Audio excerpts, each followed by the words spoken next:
1929년 늦가을 전남 신안의 작은 섬마을에 첫 울음소리가 터졌다. 김순자가 태어난 날이었다. 그러나 집안에는 축하 분위기가 돌지 않았다. 가난한 어부의 집에 또 하나의 입이 늘어난 것뿐이라고 여겼기 때문이다. 또 딸이네.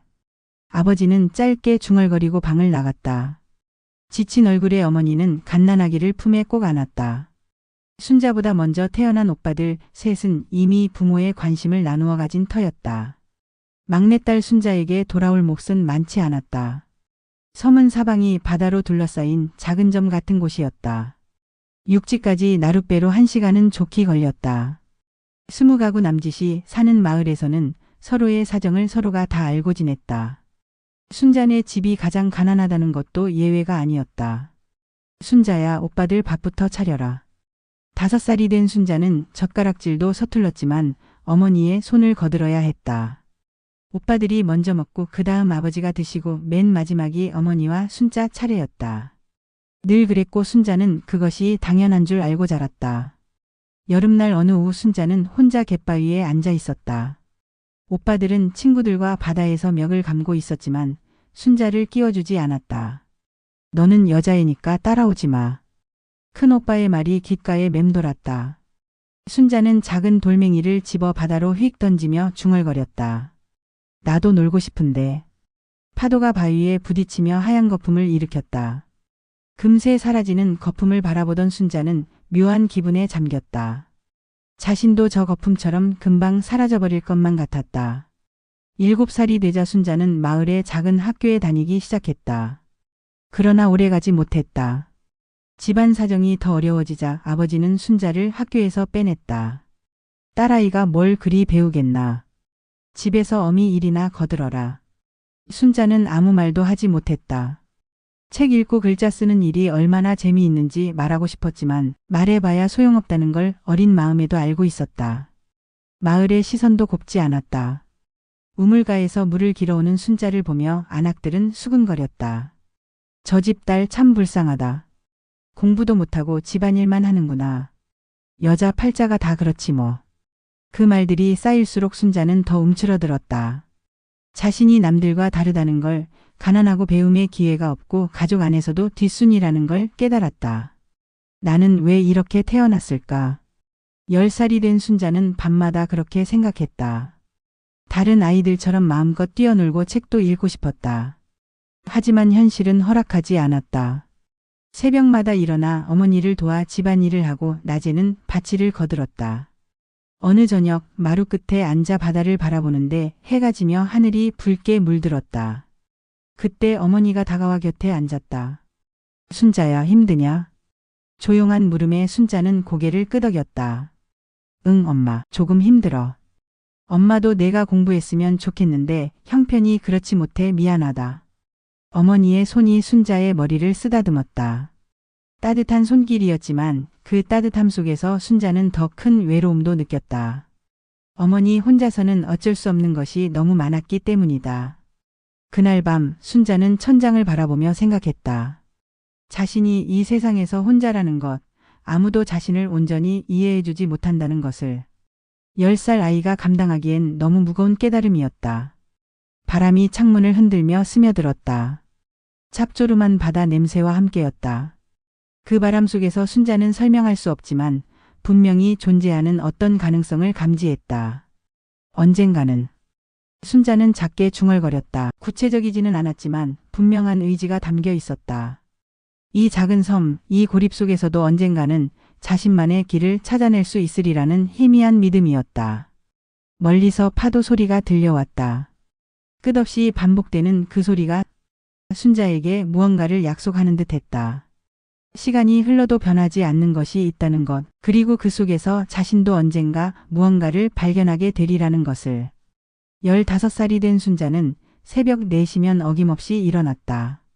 하루의 시작은 늘 갯벌에서 김을 걷는 일이었다. 차가운 바닷바람이 얼굴을 때렸지만 순자는 익숙한 듯 장화를 신고 바다로 향했다. 순자야, 오늘은 물때가 좋으니까 많이 걷어와라. 뒤에서 어머니의 목소리가 들렸다. 순자는 고개를 끄덕이며 대답했다. 네, 알겠어요. 갯벌에서 김을 걷는 일은 생각보다 고됐다.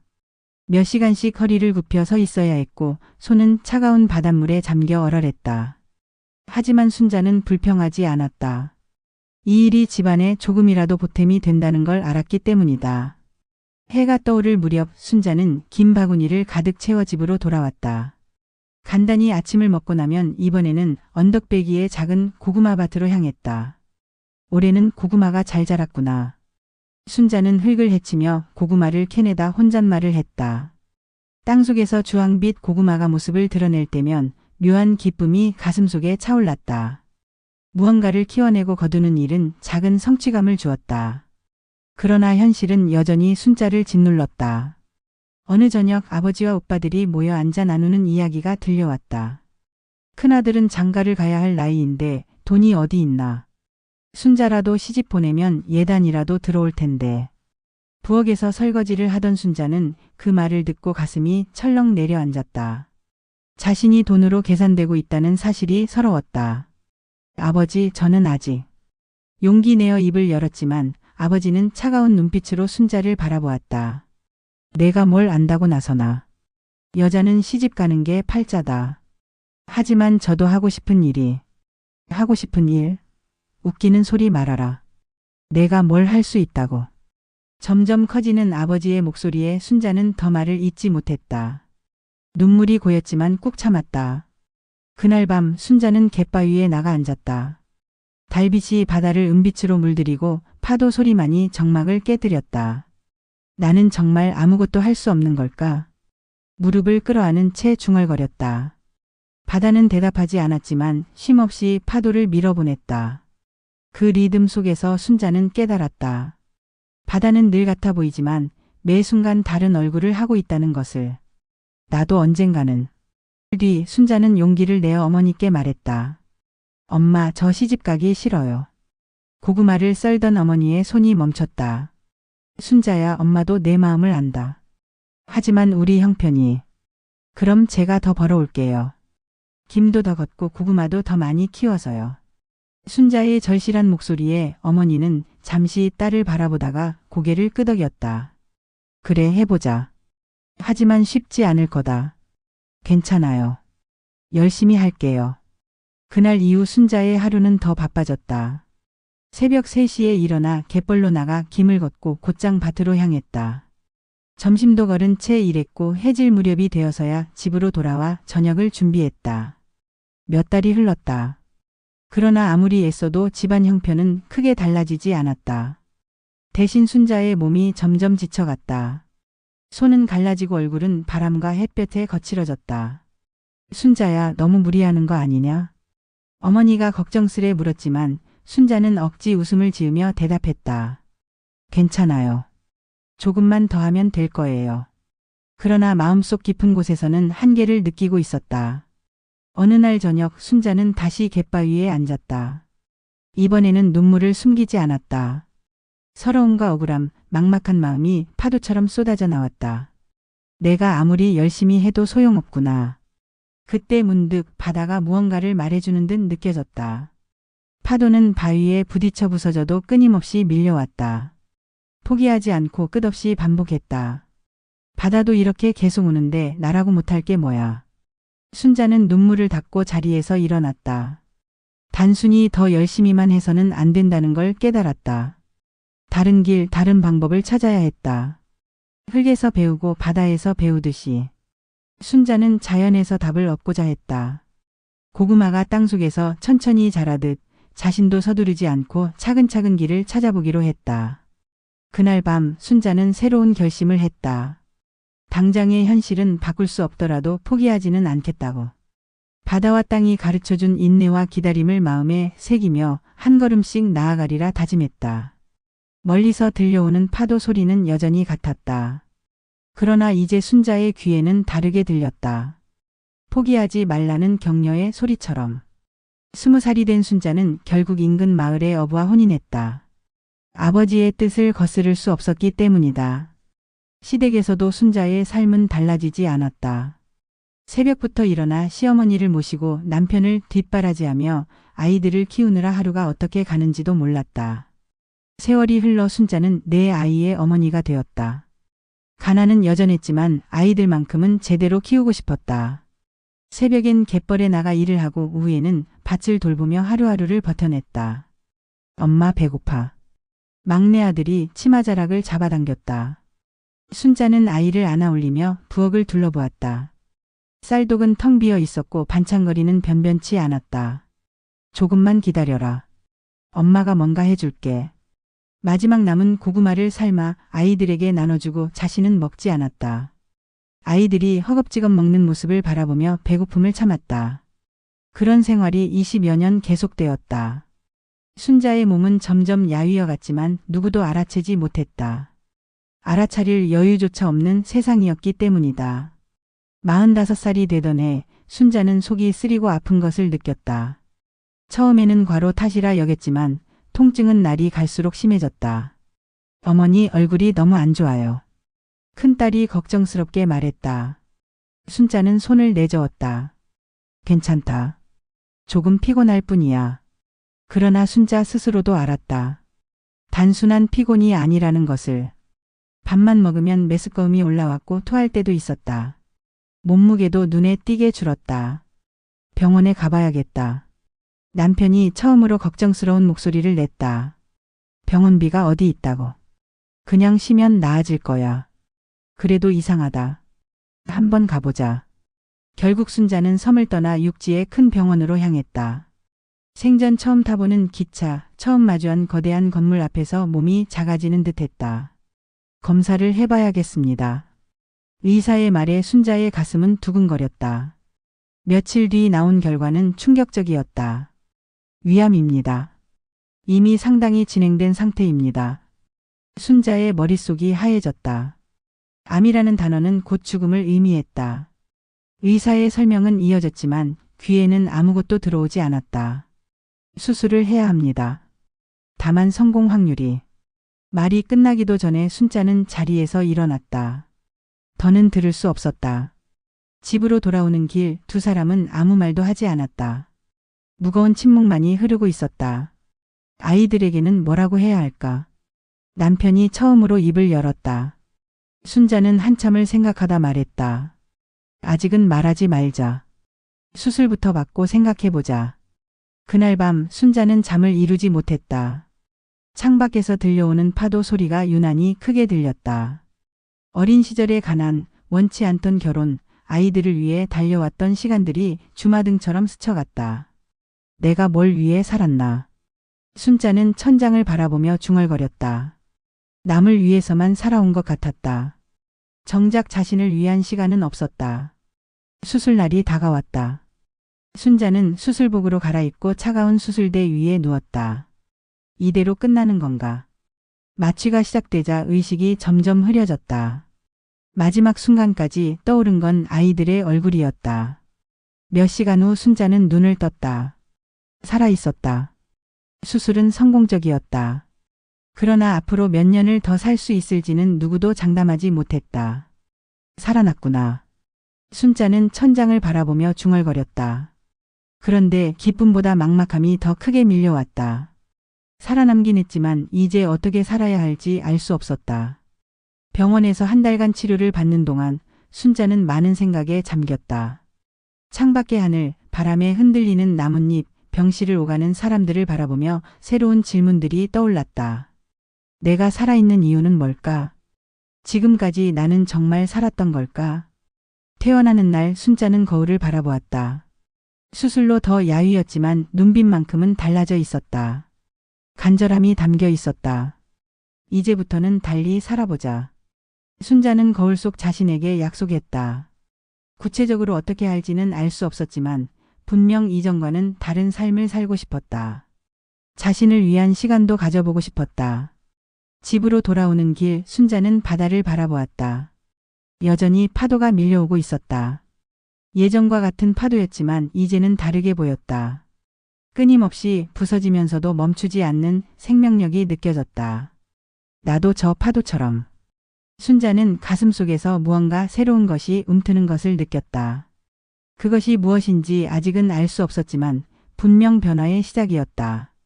죽음을 눈앞에 두고서야 비로소 삶을 진지하게 바라보게 된 것이다. 수술을 마치고 집으로 돌아온 순자는 달라진 자신을 느꼈다. 몸은 여전히 회복 중이었지만 마음은 이상하리만치 가벼웠다. 지금껏 한 번도 경험하지 못한 해방감이었다.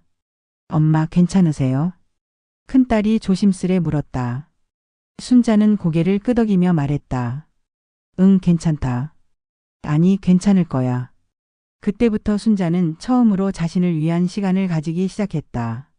아침에 눈을 뜨면 곧장 일터로 향하던 습관을 버리고 마루에 앉아 천천히 해가 떠오르는 모습을 바라보았다. 참 예쁘네. 수십 년 동안 수없이 본 해돋이였지만 이제야 제대로 보는 것 같았다. 하늘이 서서히 밝아지고 붉은 태양이 바다 위로 떠오르는 모습이 새롭게 다가왔다. 할머니 뭐 하세요? 5살 손녀가 다가와 묻자 순자는 아이를 무릎에 앉히며 대답했다. 해가 뜨는 걸 보고 있었단다. 할머니도 해보는 거 좋아해요. 응, 이제야 좋아하게 됐구나. 순자는 손녀의 머리를 쓰다듬었다. 언제부터 이렇게 아이들과 함께할 시간이 없었는지 떠올렸다. 늘 바쁘다는 이유로 손주들을 며느리에게만 맡겨왔던 것이다. 할머니 저랑 놀아요. 그래 놀자. 뭘 하고 놀까? 순자는 손녀와 고무줄놀이, 구슬치기, 숨바꼭질을 함께했다. 자신도 어린 시절 해보지 못했던 놀이들이었다. 할머니 재밌어요. 아이의 웃음소리가 집안 가득 울려 퍼졌다. 순자도 함께 웃었다.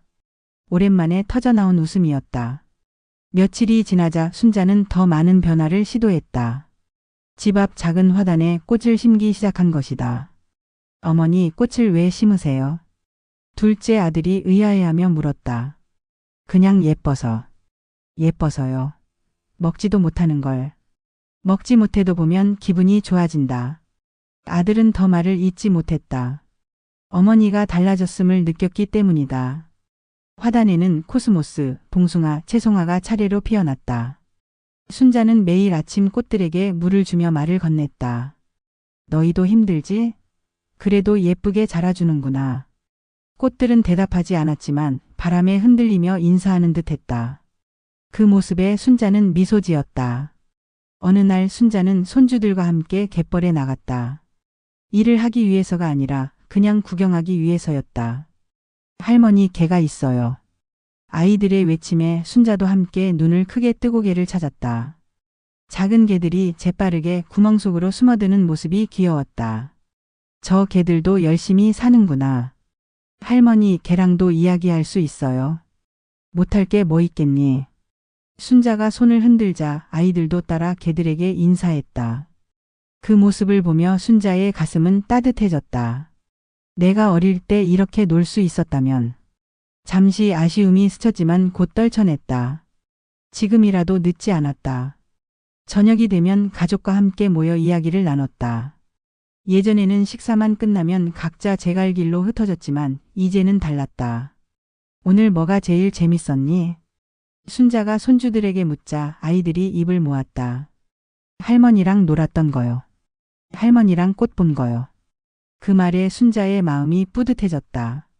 자신도 누군가에게 기쁨이 될 수 있다는 사실이 새로웠다. 엄마 요즘 많이 달라지셨어요. 큰딸이 조용히 말했다. 어떻게 달라졌는데? 더 편해 보여요. 예전엔 늘 무언가에 쫓기는 것 같으셨는데. 순자는 고개를 끄덕였다. 맞는 말이었다. 이제야 비로소 진짜 삶을 살고 있는 듯 했다. 몇 달이 흐르며 순자의 몸도 회복되고 마음은 더욱 가벼워졌다. 어느 날 순자는 혼자 바닷가에 나가 앉았다. 예전처럼 일을 하러 온 게 아니라 그저 바다를 보기 위해서였다. 파도가 밀려왔다가 다시 물러갔다. 끝없이 반복되는 그 모습을 바라보며 순자는 깨달았다. 나도 저 파도 같구나. 밀려오고 물러가고 다시 밀려오는 파도처럼 자신의 인생도 그랬다. 힘들고 고단한 시간들, 그리고 지금의 평온까지. 모든 게 연결되어 있어. 바다, 하늘, 땅, 가족 모든 것이 하나로 이어져 있다는 생각이 들었다. 그날 밤 순자는 가족에게 말했다. 내가 아팠던 것도 나쁘지 않았던 것 같다. 왜 엄마? 그 덕분에 이제야 진짜로 사는 법을 알게 됐으니까. 가족들은 고개를 끄덕이며 조용히 그 말을 받아들였다. 처음으로 모두가 하나 된 기분이었다. 창밖을 바라보던 순자는 생각했다. 90이 넘은 나이에 이제야 어린 시절을 찾은 것 같다고. 늦었지만 다행이라고. 앞으로 남은 시간 진짜 행복하게 살 수 있을 것 같다고. 멀리서 파도 소리가 들려왔다. 자장가처럼 잔잔한 그 소리에 순자는 오랜만에 편히 눈을 감았다. 내일이 기대되는 밤이었다. 96살이 된 지금 순자는 매일 아침 눈 뜨는 순간을 기다린다. 창가에 앉아 해가 떠오르는 모습을 바라보는 것이 하루의 첫 번째 기쁨이다. 같은 해돋이라도 매일 조금씩 다르다. 구름의 모양도 바다의 색도 늘 새롭다. 할머니 오늘도 해보세요. 증손녀가 다가와 묻는다. 순자는 아이를 무릎에 앉히며 대답했다. 그럼 함께 보자꾸나. 두 사람은 조용히 일출을 감상했다. 순자는 아이의 작은 손을 잡으며 생각했다. 이 평범한 순간이 얼마나 소중한지. 할머니 해가 참 예뻐요. 그치? 매일 다르게 예쁘단다. 순자의 목소리에는 온화함이 담겨 있었다. 늘 무언가에 쫓기듯 살던 지난날의 모습은 이제 어디에도 없었다. 식사 시간이 되자 순자는 가족들에게 말했다. 핸드폰은 저 상자에 넣어두자. 왜요, 할머니? 밥 먹을 때는 서로 얼굴 보며 이야기해야지. 처음엔 어색해하던 가족들도 이제는 자연스럽게 따랐다. 식탁 위에는 핸드폰 대신 웃음과 대화가 흘렀다. 오늘 뭐 재미있는 일 없었니? 학교에서 친구들이랑 놀았어요. 선생님이 칭찬해 주셨어요. 아이들의 이야기를 들으며 순자는 미소를 지었다. 작은 일상들이 이렇게 귀한 줄 알게 된 것은 얼마 되지 않았다. 할머니는 오늘 뭐 하셨어요? 꽃밭에서 꽃들이랑 이야기했지.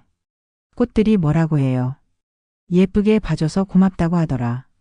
아이들은 눈을 반짝이며 이야기를 들었다.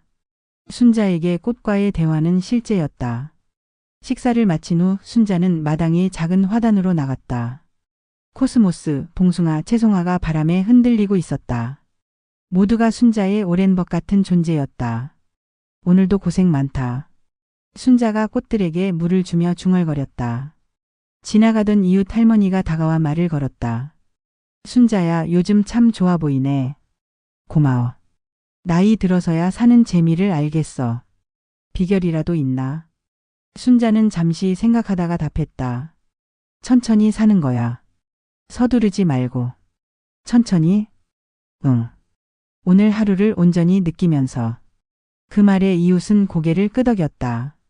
오랜 세월에서 우러나온 지혜였다. 오후가 되자 순자는 지팡이를 짚고 바닷가로 나섰다. 예전처럼 일을 하러 간 것이 아니라 그저 바다를 보기 위해서였다. 갯바위에 앉아 파도를 바라보니 어린 시절 이곳에서 홀로 울던 기억이 떠올랐다. 참 많은 일이 있었구나. 가난했던 어린 시절, 원치 않던 결혼, 아이들을 키우느라 고단했던 세월, 그리고 죽음 앞에서 느꼈던 두려움까지. 그러나 이제는 모든 것이 감사했다. 그 시간들이 있었기에 지금의 평안을 더 깊이 느낄 수 있었기 때문이다. 나는 갈매기이자 흙이고 바다다. 순자는 혼잣말처럼 중얼거렸다. 자신이 자연과 하나라는 생각에 마음이 잔잔해졌다. 외롭던 과거는 이제 추억일 뿐이었다. 저녁 무렵 하늘은 붉게 물들고 바다는 금빛으로 반짝였다. 순자는 그 광경을 눈에 담으며 속삭였다. 내일도 이런 석양을 볼 수 있을까? 죽음을 두려워하지 않았다. 언젠가 떠나야 한다는 것을 알았고 그것마저도 자연의 이치라 여겼다. 집으로 돌아오는 길 동네 아이들이 달려와 인사했다. 할머니 안녕하세요. 그래 오늘 즐겁게 놀았니?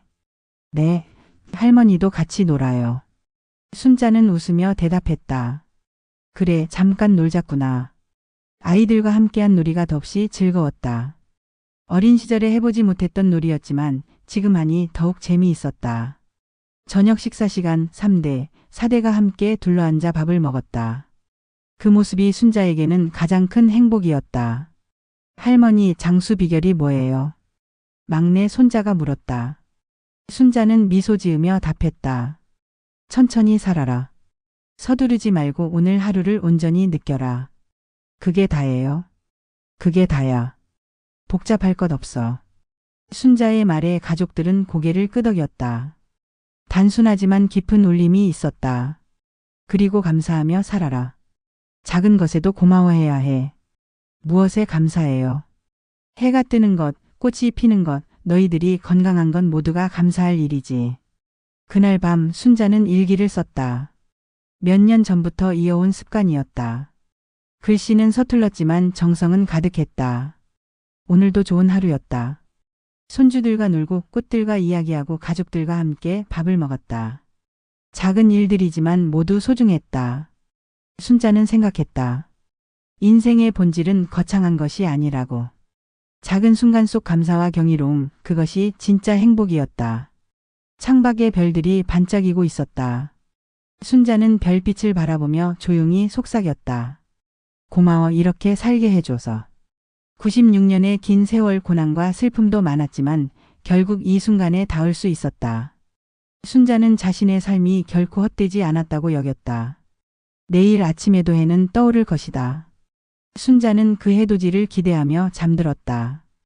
평온한 얼굴, 감사로 가득한 마음으로. 삶의 본질은 결국 단순했다. 작은 순간 속의 감사와 경이로움. 그리고 천천히 온전히 사는 지혜. 그것이 순자가 96년의 산 끝에 깨달은 가장 소중한 진실이었다.